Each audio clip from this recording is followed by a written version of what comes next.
Hey guys, what's up? Roshi is here. Today we are taking a look at a Talir combo deck. Uh, there's been a few of these decks popping around up on the ladder recently, but I feel like we might be the only mono time one I've seen. The reason being, mono time gives you access to, in my opinion, more consistency.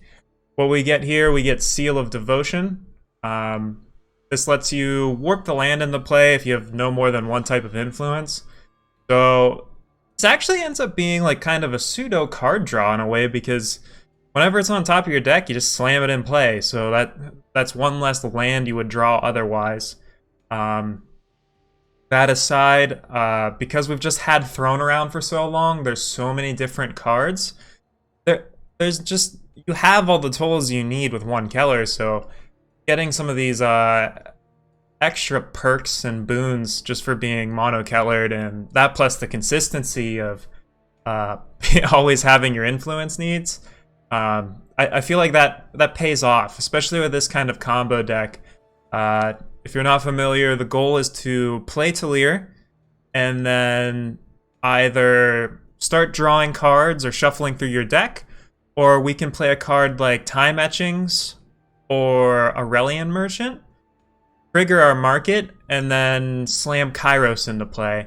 And then from there, hopefully we'll hit an Aled or a few Ixtals or just some big stuff, and we'll either outright kill our opponent or we'll blow up their whole board and just be in such a commanding state that they can't really come back. So that's the idea of the deck. Let's hop into some of the individual card choices and see what's going on here. We've got Initiate of the Sands. This card's been a staple of Talir decks for a while now, but just 1 power, 1/1, ramp, just good stuff here. This can really set the ball rolling into a snowbally hand. Next up, we have Desert Alchemist. This guy, he's just a fantastic card. Once again, this card is, it's removal, it's consistency, Plunder being just a very fantastic mechanic. Being able to just trade anything into a land or land into a treasure late game, it adds consistency. So like this will slam down, hopefully trade with something or force a removal, and then cycle for something else, cycle a land away for something else, or, you know, give you a power. So solid card, and definitely helps the deck out a lot. Gives it a few percentage points. Devotee of the Sands. I'd play more, but, you know, you gotta make room for some of the fun stuff somewhere, so I trimmed a few. But having Shift is huge, being able to hide, and just a 1/3 body, doesn't die to Blazing Salvo, it can block. Sometimes you can force a removal spell because there's that 2/3 Minotaur that grows, so that's a relevant card. It can be blocking, and there's a few other things, but just in general, sorry, getting a little shaky here with my mouse. Just in general, a solid card, and helps you ramp out in the early game, just slam some bigger threats. Next up, we've got Temple Scribe. This card's kind of a staple in this kind of list because we've got cards that are so important that just having something like this that just cycles and draws a card and like gets you to those cards is huge. Aurelian Merchant, we talked about this. We'll go into the market a little more later, but ramping is nice and we're happy to have this card. Scorpion Wasp, once again, similar to Desert Alchemist. Flying, deadly, ambush. We needed stuff for flyers. You don't want to just get ran over by dragons or whatever. And it can also just block a dude. So it's a solid card here. Pride Leader.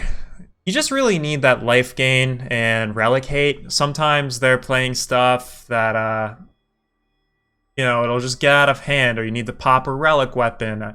I don't really need to explain this card. It does so much, and it's definitely a very solid addition to the deck. Next up, we've got Aled. This guy is a house. We're only playing 2. He's kind of... You can kind of just jam him on curve, and if he doesn't die, you can run away with the game that way. But where he really starts to shine is when you're firing off Destiny and then he'll make all of your cards double in size or triple if you get lucky. And then that means Kairos over here will, each of your units will be dealing double damage. And this will let you typically, if you hit in a lead early, your opponent will just die. Often they'll die even if you don't hit a lead, but this, he'll certainly seal that deal. And if for whatever reason the combo doesn't work, doubling the power of all of your minions and then playing Striking Snake formation and giving something huge with Overwhelm, Killer, and just like clearing out it. This deck can go full spaghetti when you're popping off. I might use that term too much, but this deck definitely deserves the term full spaghetti. Ixtal, he recently got buffed. He was a 6-drop, now he's a 5-drop. This guy is a literal house. Early on, he helps you get to 8 power. Later on, he'll be a 12-12 or a 24-24 thanks to lead. And that, if you hit 1 or 2 of these with Kairos down, you just win. So that, if they're not at like 60 life for some reason, you know, you're gonna stabilize. Like this guy, he comes down, and if he doesn't die, he's gonna ramp you a ton. And if he's coming down mid combo, he's gonna help you a lot. So this card's definitely great in every stage of the game. We can ramp into him too, and sometimes what that'll mean for us is if we can slam him down on turn 4 or turn 3 if we're super lucky, that would require an initiate and some other ramp spell. From there, we can start playing our ambush minions and like trading and getting lots of power. And cool thing to note with this guy is if he trades in combat, you still get all of the power draws from that combat. Now, that's not always consistent. There's other cards where that doesn't happen, but this is definitely one of those cards where, you know, you're okay with trading him away in combat. It's not that big of a deal because you're still going to get those powers out of it. So, pretty solid here. Nash, once again, I got blown out by dragons a few times when I was trying to play earlier versions of this deck. Nash also actually has an interesting interaction. So what can happen when you're Talir comboing off is we don't actually want stuff like Scorpion Wasp anymore. So what Nash can do is if you're flipping cards off the top of your deck and early on maybe you flip a few Scorpion Wasps, Nash will actually flip those wasps back into your deck and make space for bigger, thicker, better, faster, stronger minions. Sorry for the technologic reference, but yeah, Nash is cool, saves you against flyers. Making piranhas with Killer is important, and I'll get into that in a minute. But this guy's just a house against any deck that's trying to just fly over you. And aside from Scorpion Wasp, we really have no game against flyers. So this helps a ton. It also just dumpsters on Ikaria and like Aeromots and stuff. So there's a lot of decks that just go all in on flyers, and you can just like spend one turn and just set them back so far.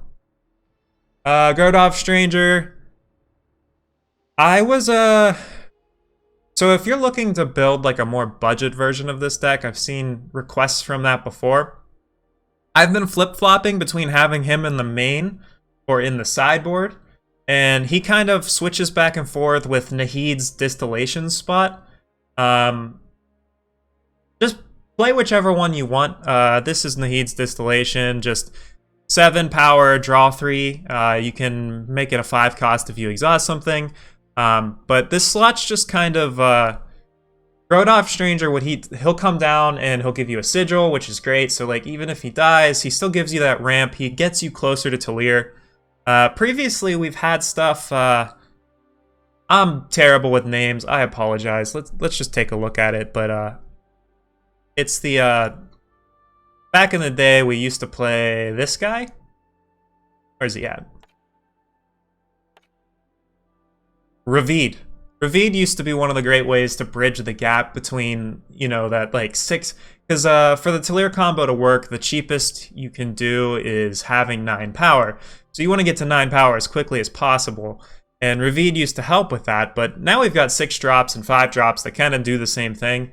And those flyers it makes really do get in the way and kind of bog down your combo turns. So instead, we're back to using stuff like Grodov Stranger. But he's solid, and he can actually save your ass too, because this deck will flip through its deck hard if you're popping off. And if you're able to attack and shuffle some of your stuff back in, that can definitely prevent you from self-killing. We definitely killed ourselves a few times in the making of this video. Don't worry, I wasn't hurt, just my pride. It's okay. Moving on, we've got Grodov's Burden, and I've been trying my best not to talk about this card until we got to it. I get too excited, but this card's insane.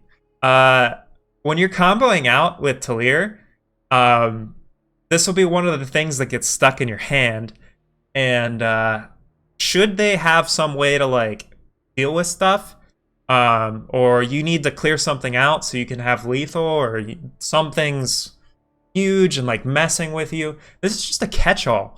There's not a lot of things this doesn't target. Like, I think the only thing this can't ignore is if someone's like directly trying to spell your face.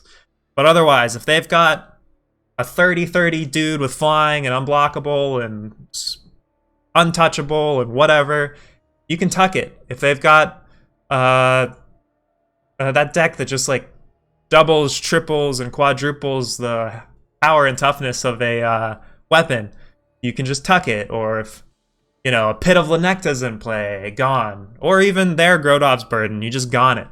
Or there's too much stuff. And that's not even the full half of the card. The first line of text, your single faction units have exalted. All of our cards are single faction units. I'll just pop around here. We're going to go right back through quickly. Passing around Deadly, fantastic. Passing around Flying in Deadly, even better. It's just, there's a lot going on here. If you've got Nash in play and Grodov's Burden, you're going to quickly win that game, because then you have Killer. Once you have the Killer chain going, you can just suicide your dudes into their dudes until they don't have a board anymore. And all the while, you're just passing stats around like it's COVID. So Grodov's Burden's great. I love that card. Next up, we've got Time Etchings and Wrath of Kyphus. Time Etchings is cool. This new card, and it pulls its weight. This card pops off. Being 1 power and able to trigger your market, and everything in our deck's time card, so we don't really have to worry about, you know, dodging around, playing other factions, and only having one faction. If we've got a minion in play, hint, Talir, we can pop this off. And also, because we're mono faction, we have access to a few cards in our sideboard that, you know, we'll basically always have access to our market multiple times throughout the game.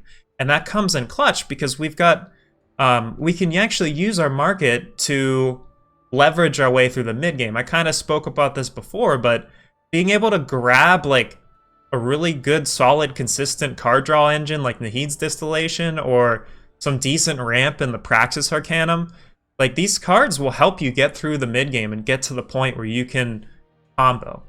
So we're able to leverage our market for consistency, and that's huge.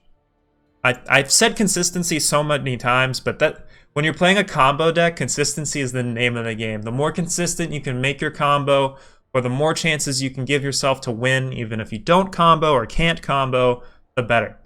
Wrath of Kyphus. This originally was Talir's Initiate or Talir's Scout. I don't know. The 2-drop that gives you a time sigil. But I found that with this version of the combo, it's not like the Vodacon combos of old where you're flipping through your whole deck. This combo doesn't mind drawing spells. Actually, it kind of welcomes it because once you're popping off, you need to start drawing lands and spells so that you don't just discard your whole deck. So the more spells we have, actually, the better. We could potentially be... That's another argument for Nahid's Distillation there, by the way. And that's why it's kind of a toss-up which you want to play. But back to Wrath of Kyphus. Spending 7 power to flip everything away. We're playing 4 Talir. So we can ramp into this card and just if we're ramping into it fast enough and our opponent's hand's still full, this is just a one-sided draw 7 sometimes. And if they're like building their hand and crafting their hand with the market, and you just flip everything away, it definitely turns things on its head. It can backfire sometimes, but you know, if it's gonna be a game where you don't want a Wrath of Kyphus, or maybe early on in the game, just shuffle it away for a land. It has a second mode. Yeah, this deck's great. We can take a look at the power here. It's about probably what you'd expect. We're playing Vows just for a little bit of thinning. I don't know if this is correct or not, but this is what we did in Magic, so I'm doing it here. Anyway, time sigils, we have 9 of them. That should be fine, because Wrath of Kyphus actually hits any power, which was kind of a mild upgrade. This lets us play more Vows. And Time Itchings is basically the only card that specifically targets Time Sigils in the Vows. So maybe there's a world where we actually play more Vows, but I was kind of happy with this the way it was. Amber Waystone, when we're popping off with Ixtal, this can actually be flipping Amber Waystones into play, so you're gaining the life back. And Emblem of Grodov, this can also get flipped into play with Ixtal. Fantastic when that happens. We don't really have too many ways to give it buffs, but just having a 2/2 that blocks is cool. And another thing that people don't one thing that you can do with this card is, if you don't quite have the combo yet, but you've got a Talir, it can sometimes be correct to play Talir and decimate and flip a 2/2 into play and try and flip through your deck a little bit, because sometimes it's better than doing nothing. Now, take that with a grain of salt. If they're playing stuff like Avigraft or Turn to Seed, or they're playing Kellers that could have Avigraft or Turn to Seed, don't do that. Wait till you can actually combo to play Talir, because otherwise they're just going to Turn to Seed your combo and you're going to lose. But Emblem of Grodov can help you a ton, and sometimes you just play it as a 2/2 that blocks. So it's kind of, as they say, free real estate. Last few cards I haven't talked about yet. Lumen Reclaimer. This is just our anti-mill prevention. You can also just grab this if your opponent's screwing around with their Void in some way and you just want to shuffle it away or need to shuffle it away. This is kind of a flex slot, though, because we're playing Grodov Stranger. So another alternative to this, since we're playing Grodov Stranger, is to put like one of the 1-power killer givers in your market, and just kind of wait till you have, once you cast Grodov Stranger, it'll put a land into play untapped, and then you can still shuffle away your market that way. So this, kind of decide what you want here. That would definitely be the more budget option. And kind of talked about this already, but if they've got something you must kill and you've got a board and they're like trying to fly over you, this can be a way to deal with that. You can also just use this after a combo or mid-combo to give a whole bunch of stuff killer or whatever. This card has a lot of value. If you're popping off with a lead, and Talir actually has Overwhelm, so definitely keep track. Sometimes there's games where things don't go quite as planned, and you can give everything killer and maybe try and use Grodov's Burden to like pass Exalted around. And there's a world where you can suicide stuff in and overwhelm over like little 1-drops and actually squeak out a lethal. So keep that in mind. And yep, that's the list. We have no way to cast Kairos, but we just combo him into play. So cool, check it out. Let me know what you think. We'll do win. I forgot to take the Vows out. Oh well.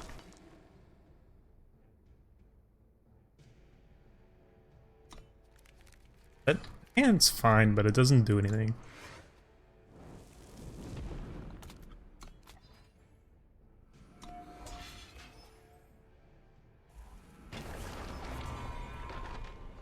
It's written right here. Like, the thinning from the Vows is cool. But once we took Vodacon out and swapped him with the Praxis guy, I don't think it's as important. as we valued it before. Focus, child.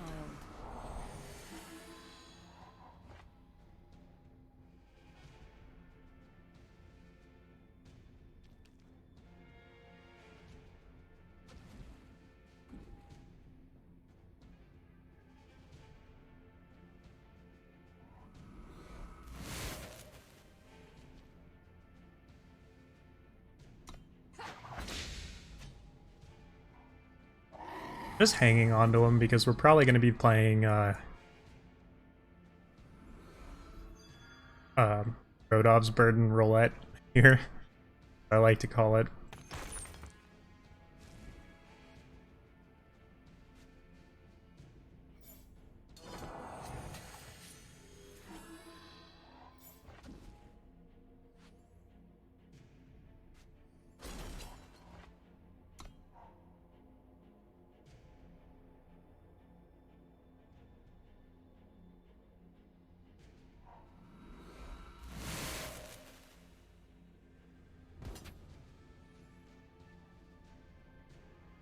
Stand back.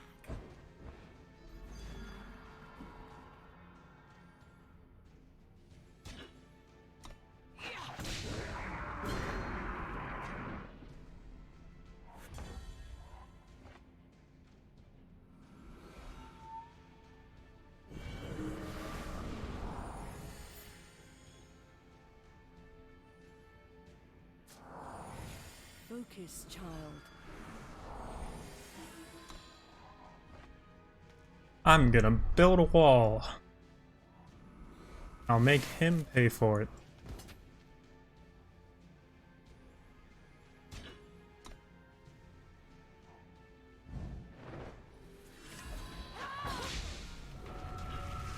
Oh well.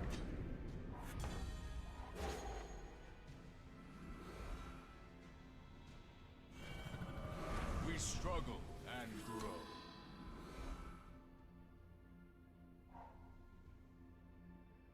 We can Grodov's Burden something next turn. They'll pay for their crimes.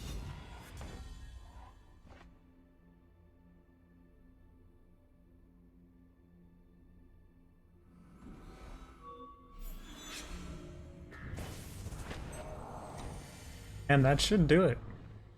Suppose if she has another one. If they have another one, that's pretty good, but Swinging. if not,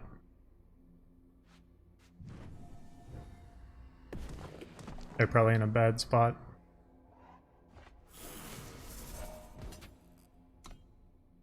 We can start attacking too.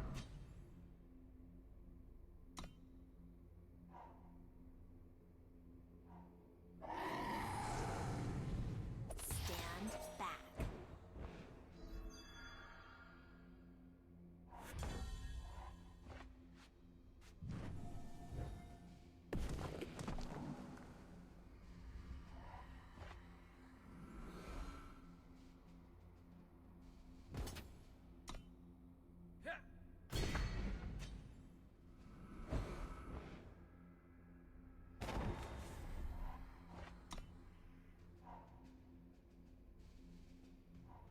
Might makes right. Stand back.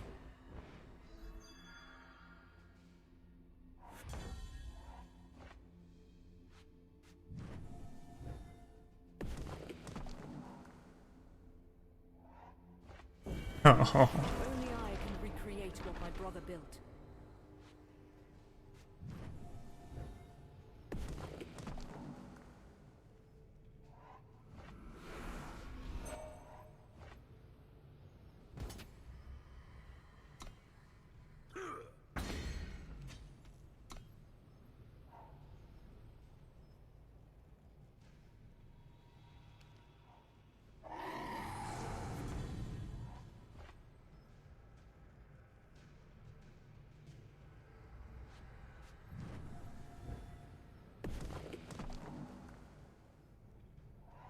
well, Only I can recreate what my brother built.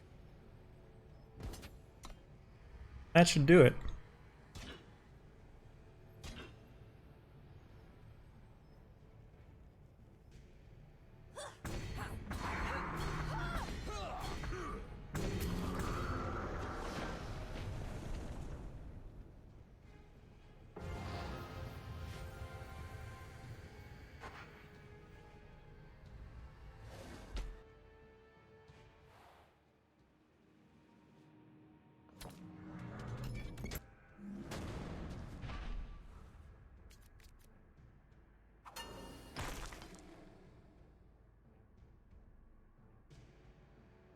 We'll mulligan this. Deck mulligans quite well.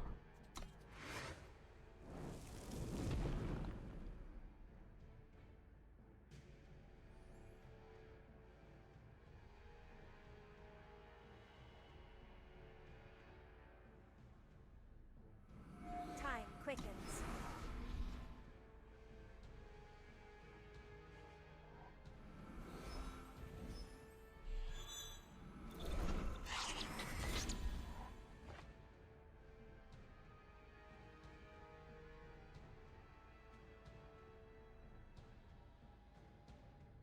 Playing against a rat cage deck. Time quickens. Oh wait, he can't block.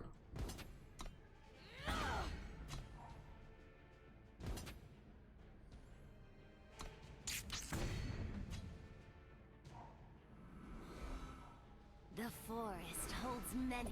Stand back.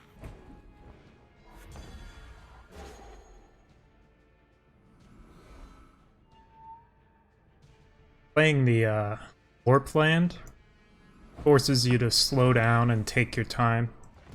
There's too many times when I've played with it before where missing out on a single warp is pretty bad, especially situations like these where we're getting flooded. And this is actually why,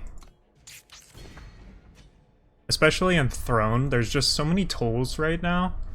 You could play mono black, like you could splash black for like dark returns and stuff, but I don't think you need it. And the consistency of just being mono time cannot really be understated.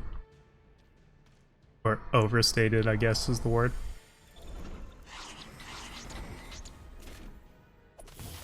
Just gonna dump my hand.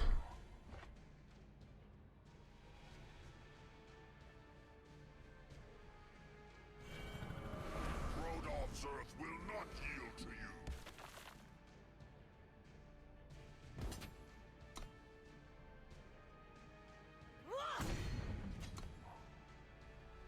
We'll try and block if we can.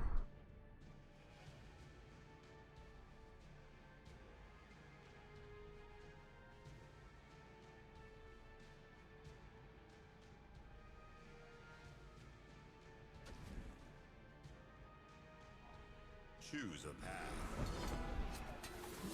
That's a little scary.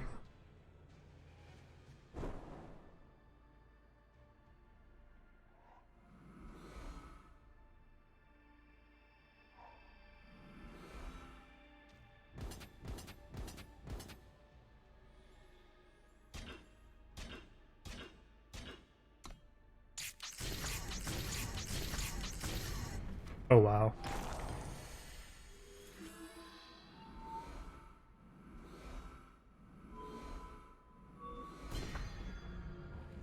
Learn from the ancient. I've studied long. I am surprised he let us do that.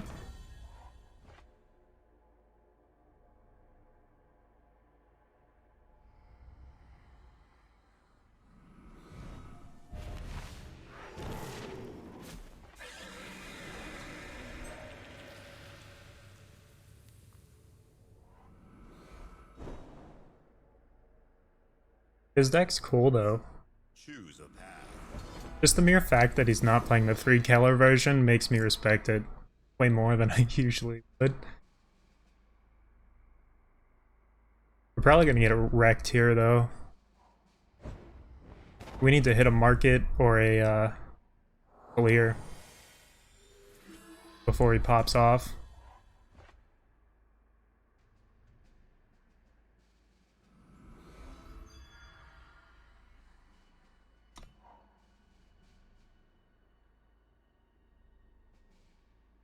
Well, that does nothing.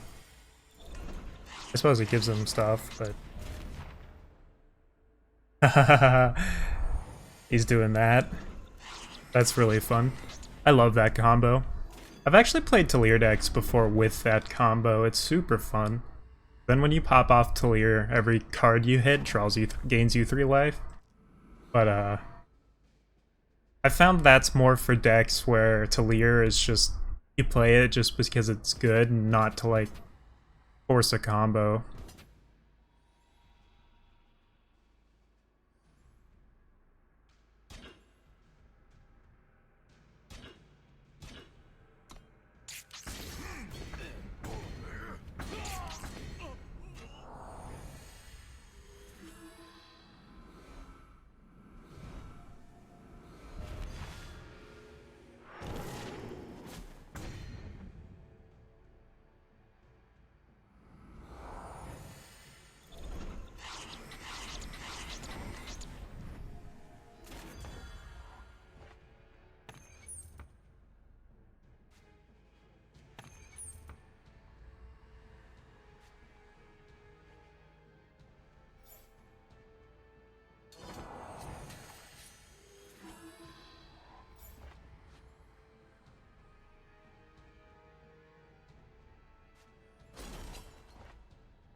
That's not good.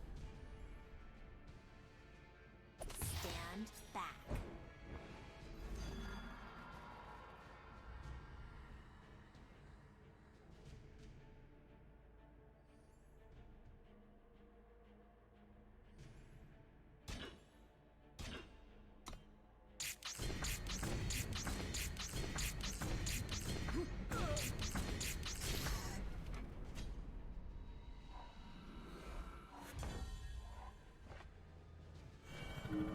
So much to discover.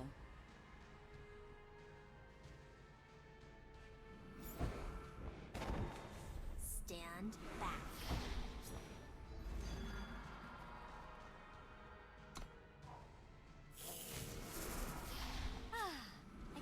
Yes. Stand back.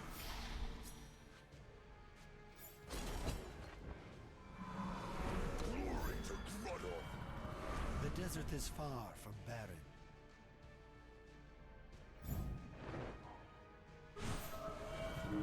So much to discover.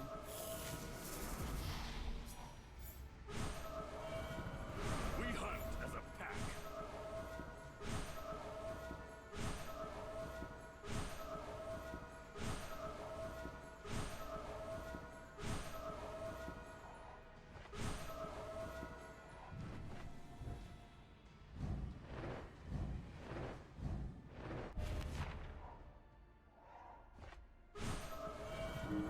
So much to discover.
Well, a win's a win. Even if it was by the skin of our teeth.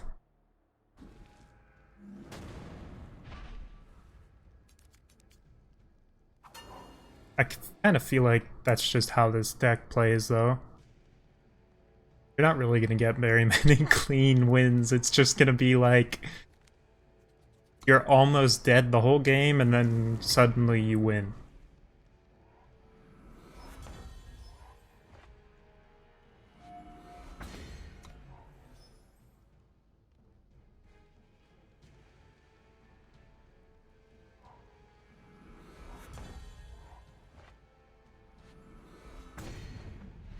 Blink and you'll miss it.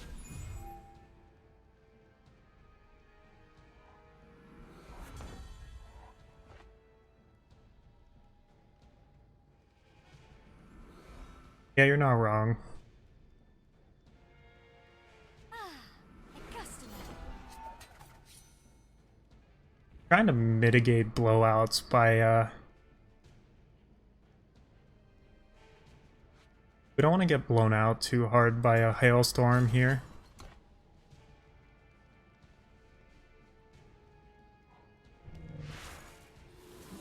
We still need to play the market card, but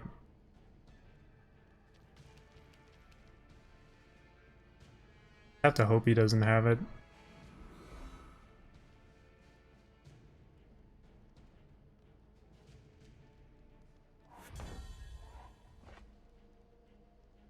Yeah, so we'll play Grodov Stranger here. We struggle and grow.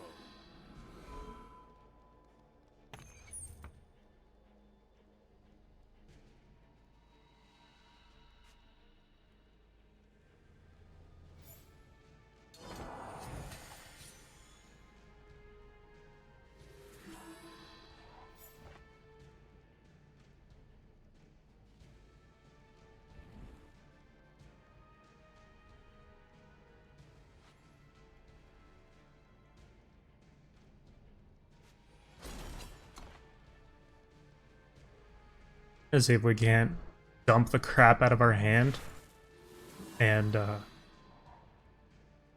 rip his hand apart.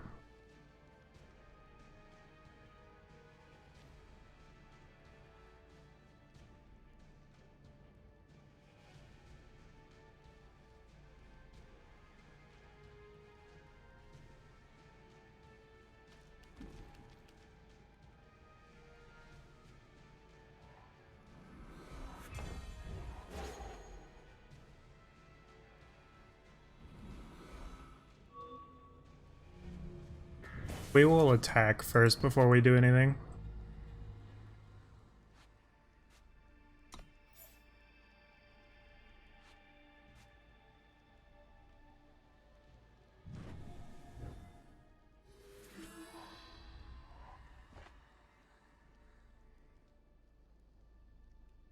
Never know when we're gonna need those lands to be in our decks when we're comboing off.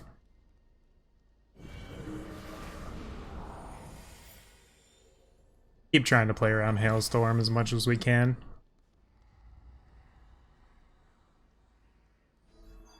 It's written right here.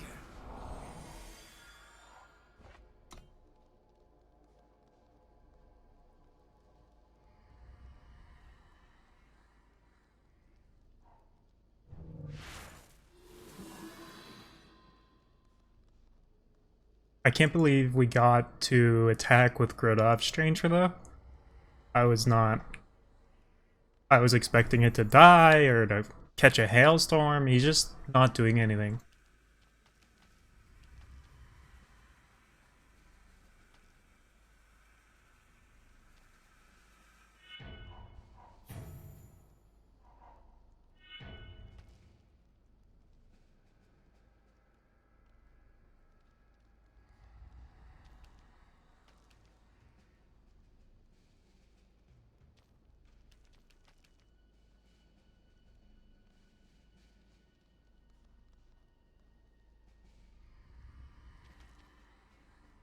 Are you playing anything cool on the ladder, Virus? What are you up to?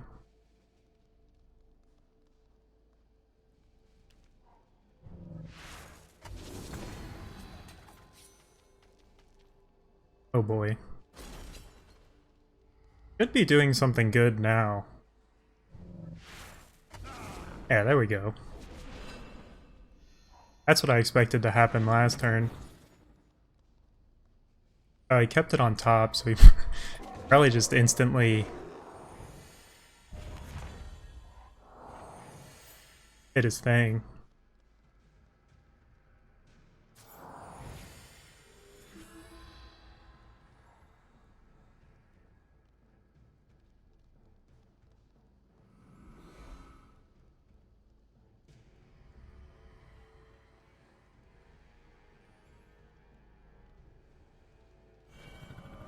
The desert is far from barren.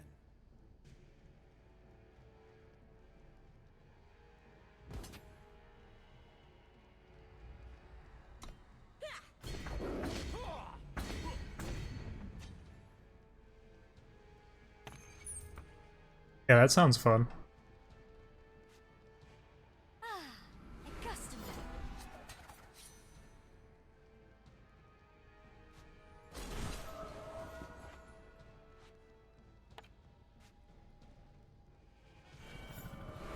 Your time is far from ended.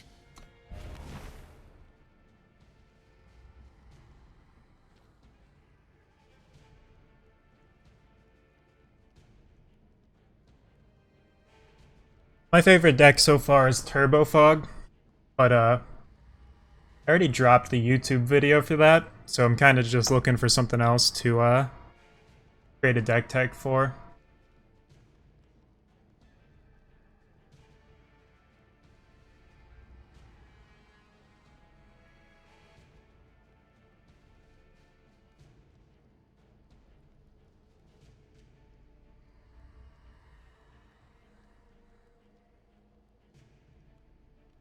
Yeah, here's the fog deck I have. It's pretty crazy. How I got the Masters. But once I got there, I've just been trying to find other decks with the new cards. Oh, cool. Awesome. Since you've seen them all, what do you think? Is there something I could be doing differently, or is it pretty much on point with how a deck tech should go?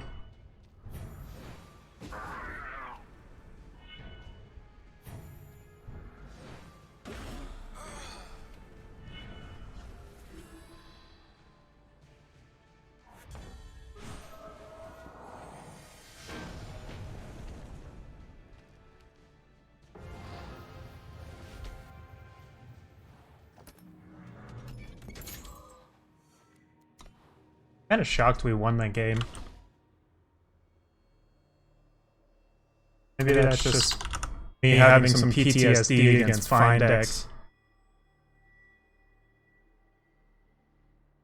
Usually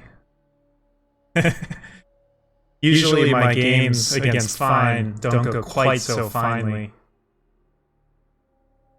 Sorry. That was a bad pun. I'm sure I'll get fined for that one. I'm gonna keep this hand.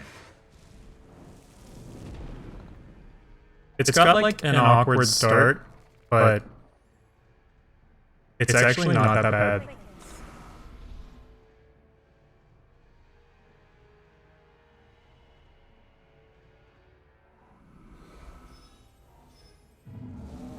Oh, I didn't think of that.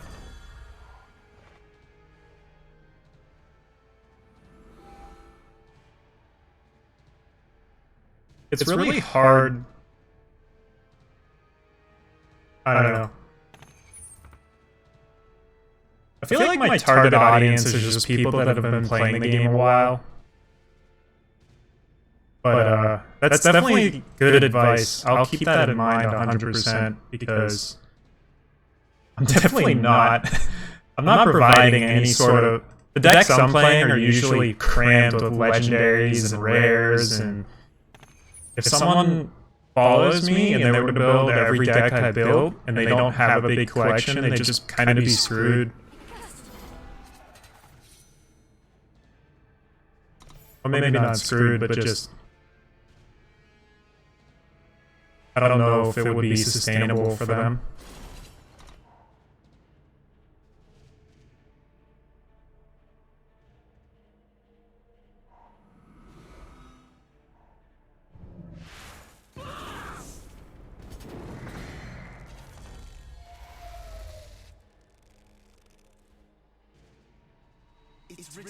Yeah, that's an excellent point. I can definitely make more of an effort to have that happen.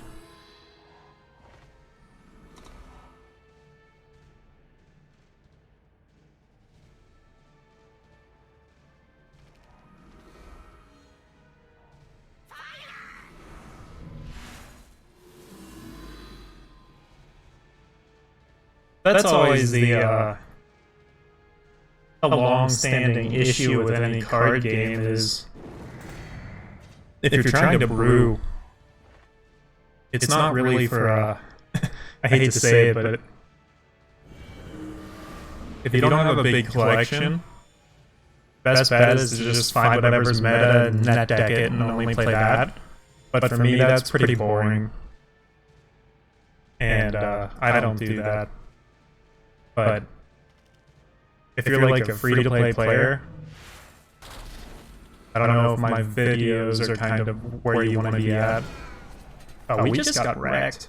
I was thinking like, wow, short of directly burning it, I didn't think he'd have a way to hit this, but he definitely proved me wrong.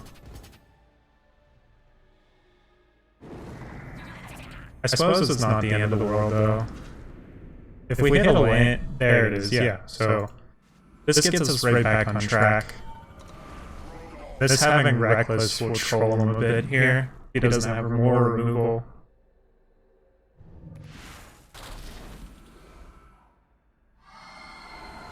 He's killed so much for stuff, though. I'm kind of shocked he's still got removal in the tank.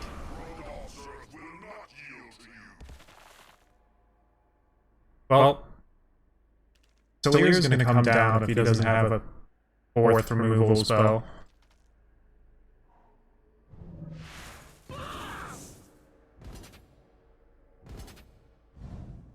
We're definitely still blocking here.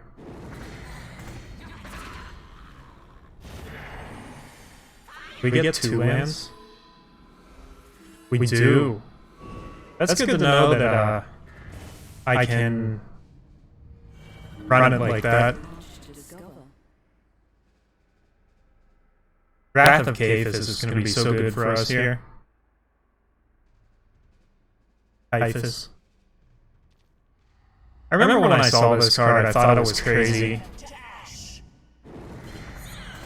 And this was kind of what I was imagining too. Wow, we just kind of win here. That's awesome.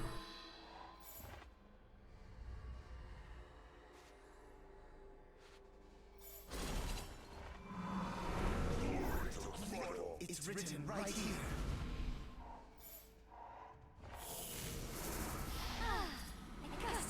Time quickens. Stand back. We struggle and we hunt as a pack. Yeah, he left.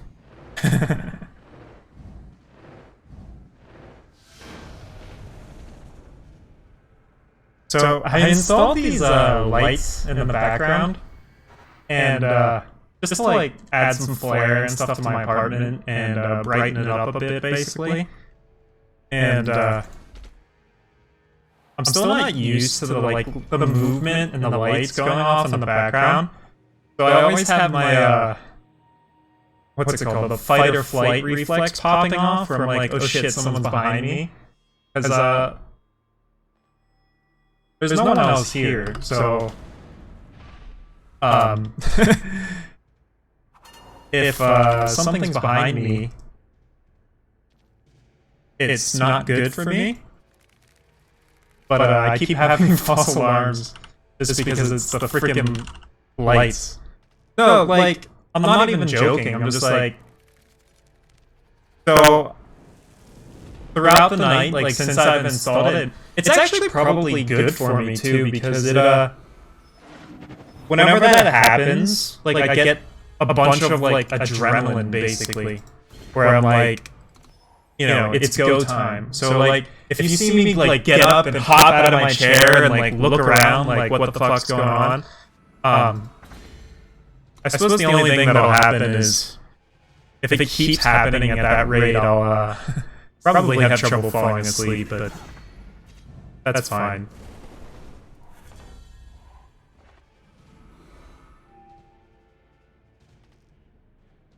This is the matchup I'm scared of. Because, like, our two options here are both bad. We have to play Scorpion Wasp and block it. The firebombs are going to be shuffled in. And I guarantee you we're going to die to firebombs later on. And plus, there's a good chance he's got a fast spell. So not only is he going to get this firebomb, but okay, so we stopped it there. But they play so many fast spells that there was a chance we actually get wrecked there. And we'd probably lose this game regardless, but if he had a removal spell, then his Milos would still be cracking us and putting that bullshit in our deck. Yeah. And now we're probably just dead. We'll concede this. There's no point saying.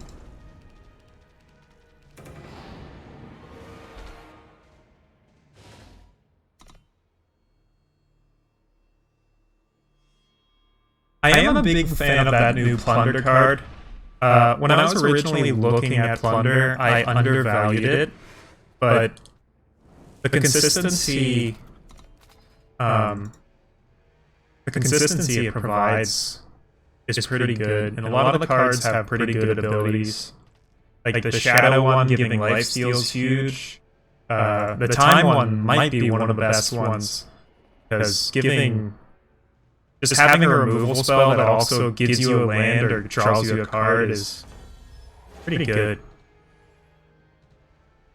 Well, that's awkward, but we're gonna do it.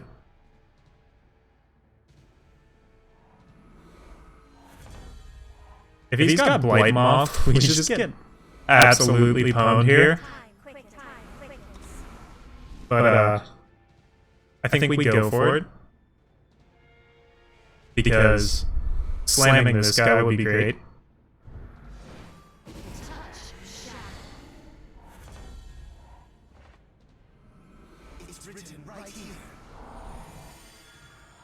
So we didn't get absolutely pwned, we just got moderately pwned, which that's kind of acceptable.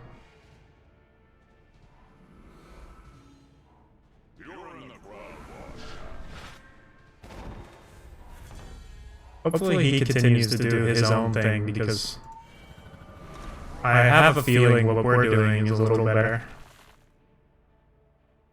This is a mid-range deck, though. I'm pretty sure we're kind of expected to, I think the word is dunk on them.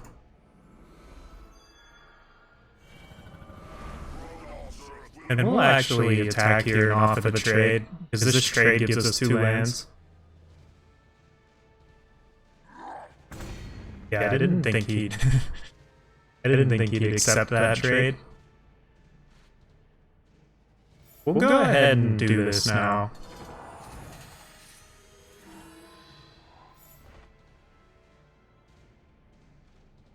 I don't want everything here. We'll grab Distillation, and we'll offer the trade again if he attacks us.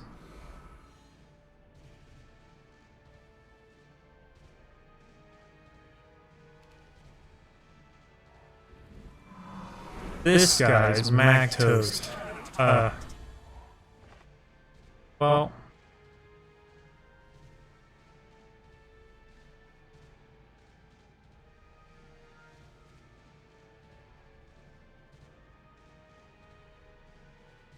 I think this is exactly what we do.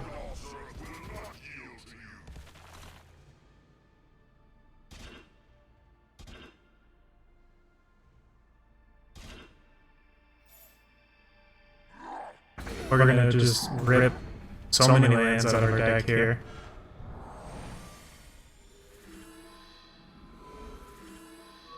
We might even be able to play Distillation on top of all this.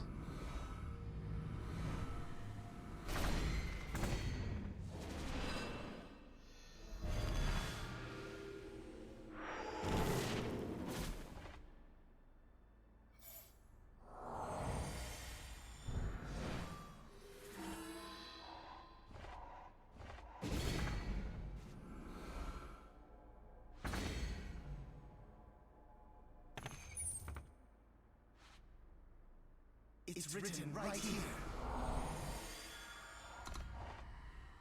There is no escape.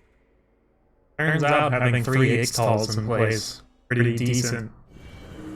Even like we're losing him here, but we're at 12 power.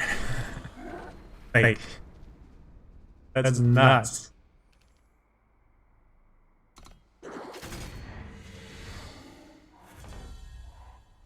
We drew the last Ixtal.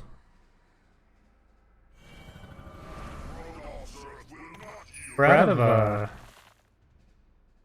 we could play Praxis Arcanum, but I think we're just gonna stall until we can play Talir.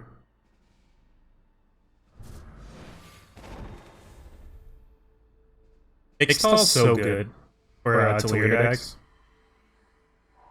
This game was a little skewed though because we drew 4 of them, but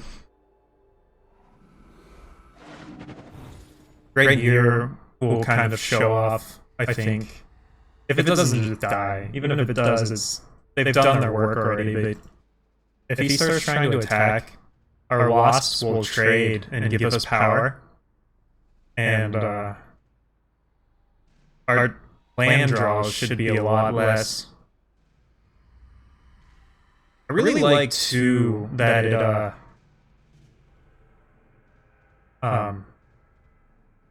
when you're playing random powers from your deck, it having trouble finding words here. A random power, it's not just sigils, it's just like whatever lands are in your deck. Like right now we're getting value off of it.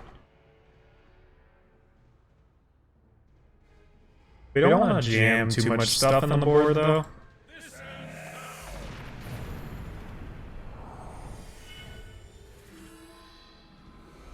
We've officially played every time Sigil that's in our deck. Stand back. Stand back.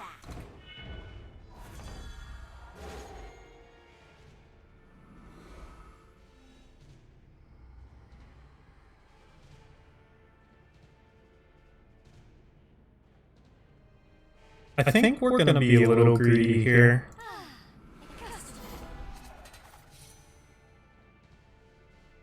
I want to basically 100% guarantee a kill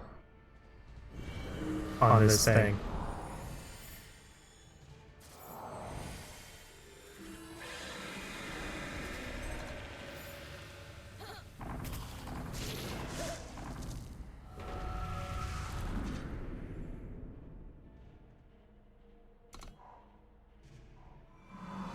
There is no escape. I kind of expected that, that's why I held back Temple Scribe. But I wanted to get that side off the board. Now it's my turn.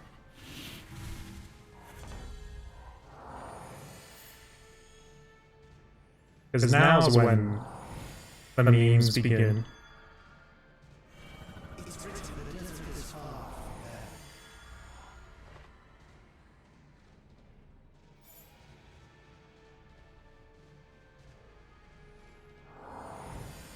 Coming through. Usually I would save that for Talir. But in this scenario, trying to get our other Talir is pretty big.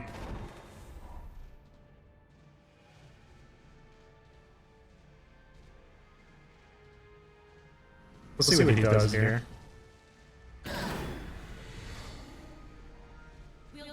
We'll probably lose this next turn, but at least we'll be able to start passing Deadly around.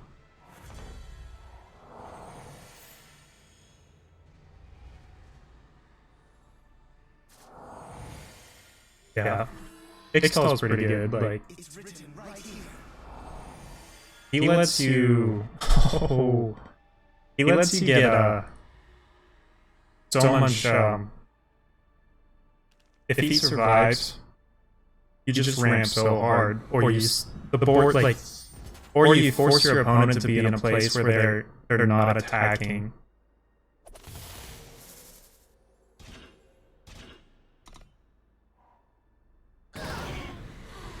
which I think either way is okay.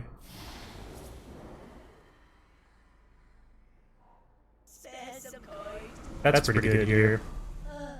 Thank you. We're at 36 cards.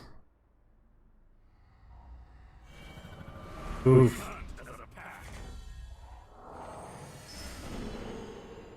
So many possibilities. Oh. We'll see if we can take an extra turn. Run, cowards. It's looking like we might get to. You cannot hide.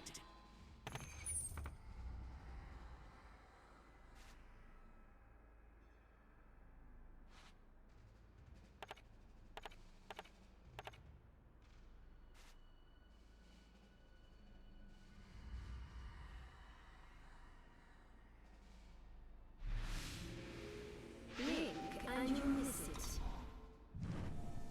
Let's see if we get it.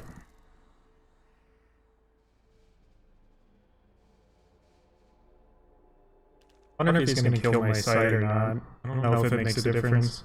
I actually think we want him to kill the site. Because it just gives us more space for the Talir combo.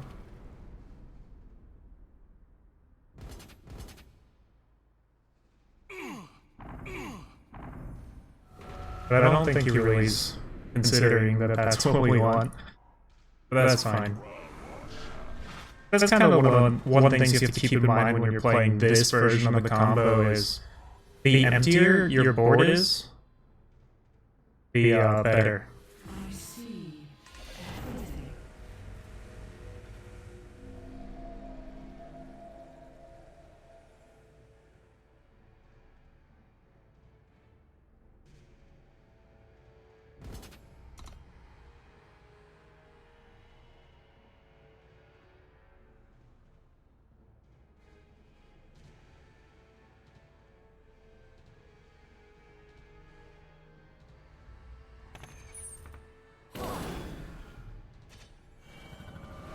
The desert is far from barren.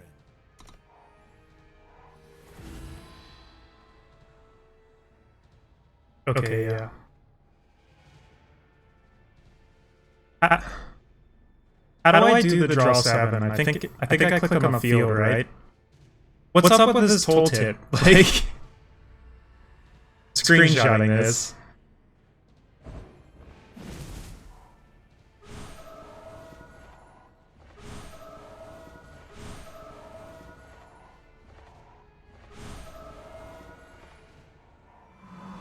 There is no escape.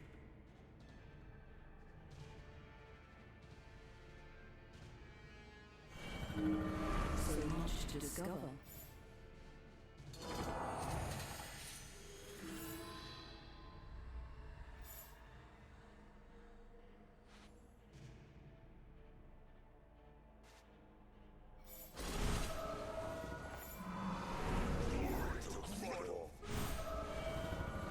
We struggle. Oh, there's a win.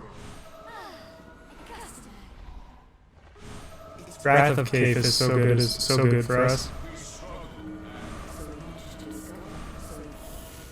That's one thing I'd like to see with Eternal is I don't. How hard would it be for them to put like a little text box that's like, you know, click here if you want this, and click here if you want that.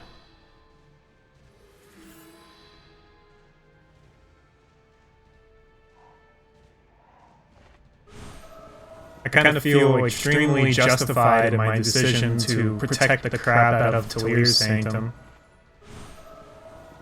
Oh, did we just kill ourselves here? I think he dies too, though.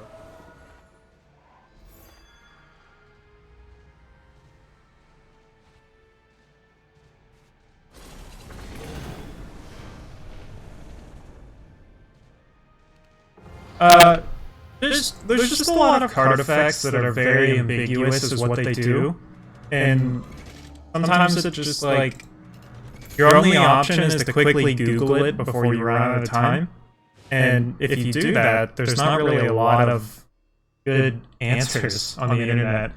And if you just kind of leave it to chance, you might just take a loss.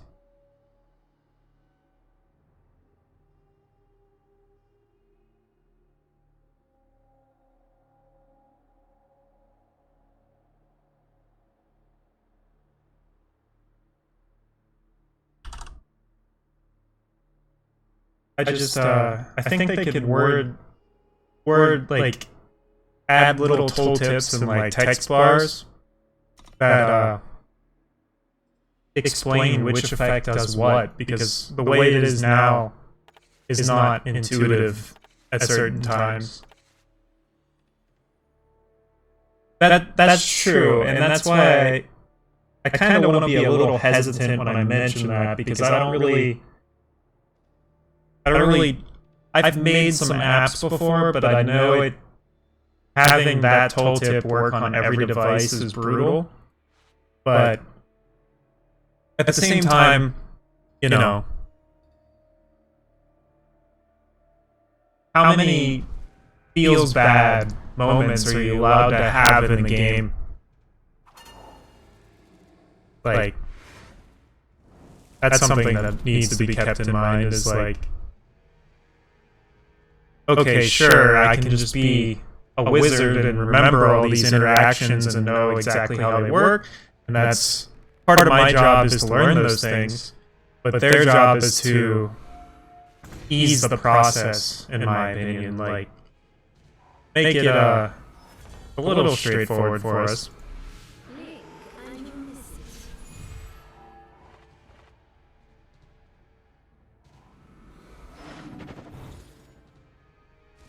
Because, like, I haven't been playing a lot with that card, so I don't think I've even yet shuffled it into my deck, so I wouldn't really know, 100% which way to pop it.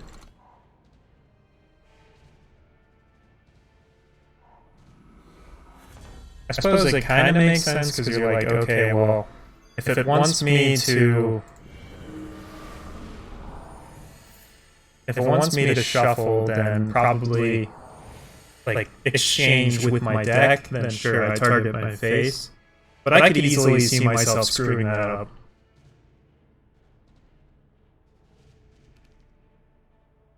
Because then I could also be like, oh well, I want to do the discarding, and I want to draw cards and shuffle stuff back in, so I click on my face.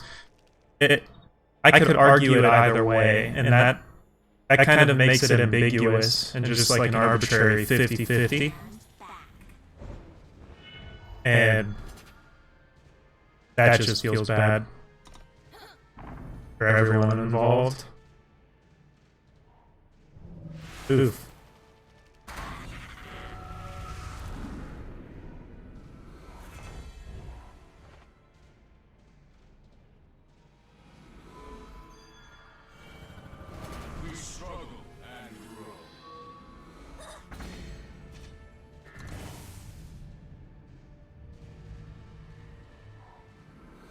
If we're lucky, he plays a flyer here. Oh.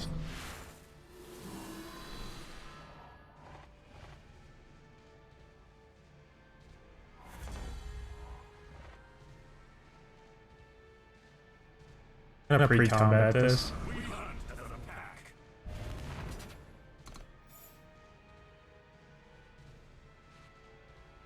Yeah, let's shuffle that snowball into his deck. I'm game with that.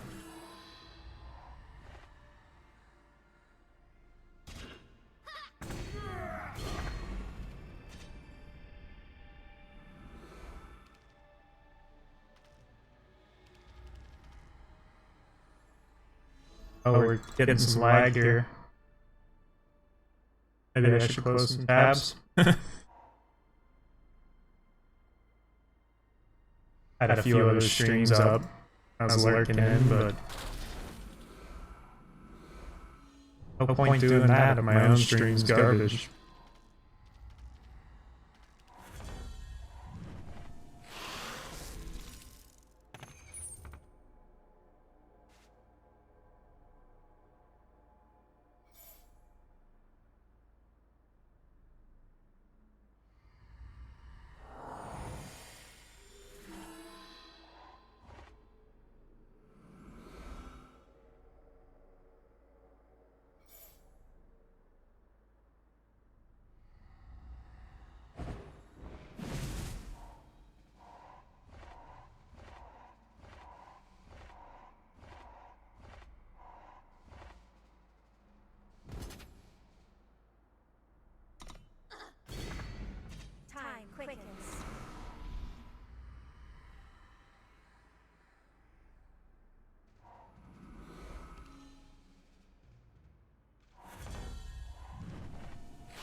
Do a little mini combo here.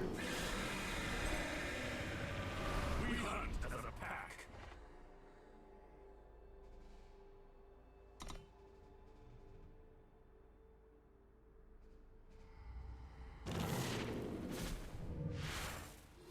There, Hailstorm in this void.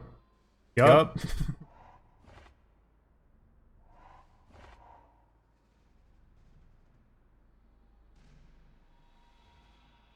Fortunately, this means he did that. That's smart. That's really smart. I'm gonna say we're gonna get to keep our merchant, but he had the snowball.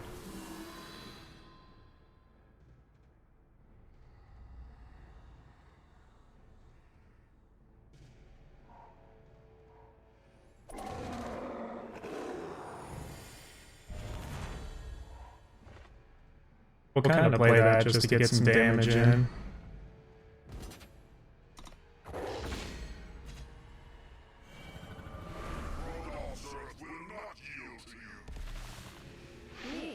We'll just play stuff. We can get him to Hailstorm, that's good for us.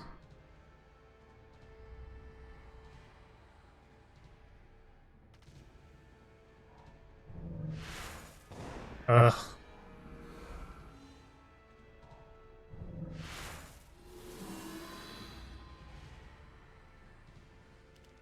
Oh, with half the combo.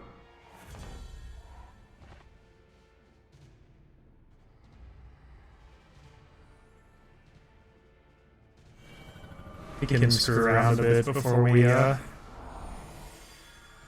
and do anything.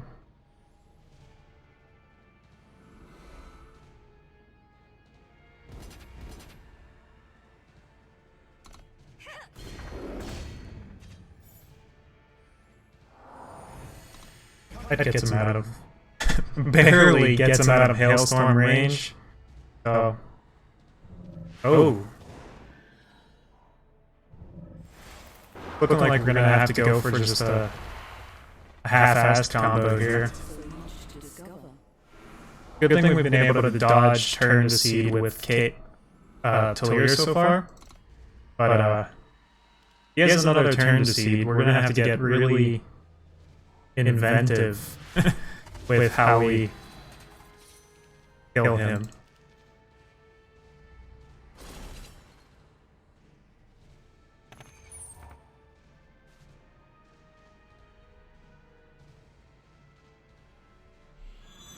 World Pyre. Stand back.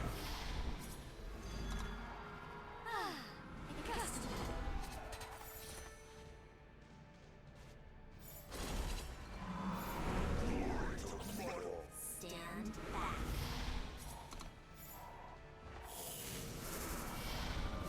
We struggle. Stand back.